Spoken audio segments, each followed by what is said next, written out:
The Khasi Students Union, Ranikor Circle, convened a press conference on the 17th of January 2024. President Marconi Thongni urged upon the Meghalaya state government to promptly address the deteriorating condition of the Mawsynram-Laitumsaw road. During the press conference, Thongni stressed the need for the government to prioritize basic infrastructure development akin to its investments in festivals for the well-being of citizens.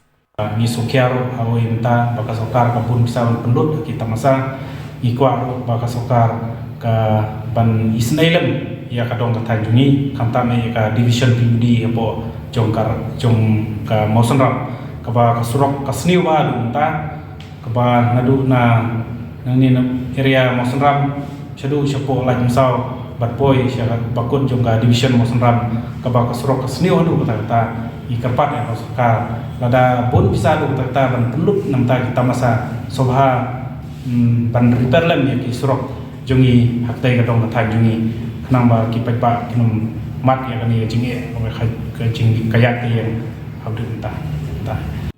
Simultaneously, the president of the KSU Ranikor Circle cautioned visitors to the Beach Festival 2024 near the Ranikor River against swimming, drinking or bathing in the water due to contamination and pollution. He expressed concerns about potential cancer risks for residents using the river water. Highlighting the 2010 incident of mass fish deaths in the river, Thongni mentioned that despite notifications to the state government, no action has been taken. Additionally, the KSU criticized the absence of a public report from the State Pollution Control Board on water sample testing from the Ranikor River.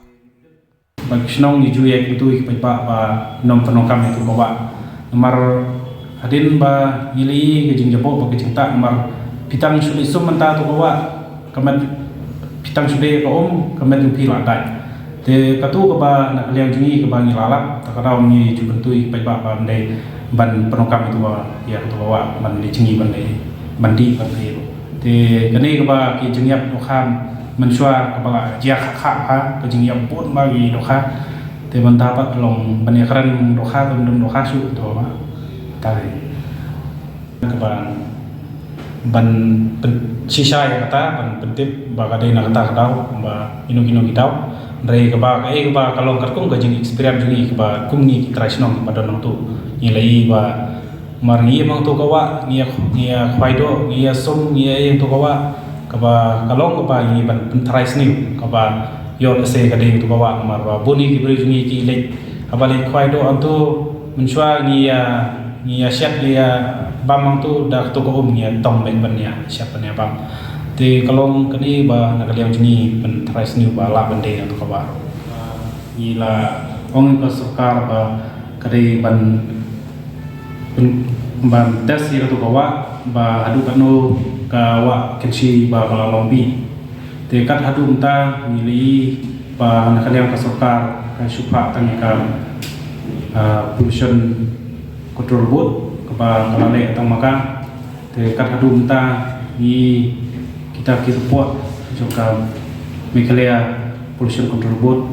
ka sukut tang putu tes ni klemi man penna ba kalong sengai nanta ki ba nanta penokam yang dibawa kensi te kalong gay ba ka jinglap jungi kepadin ba aslam ba ngili ba ka jing katrai ka jingpang kamtam ka jingpang papong poran ko area Ranikor menta ka jelai ka jingyap namta ka jingpang kasa te gini di ba lakta iki badang po arp kondais nam prasnan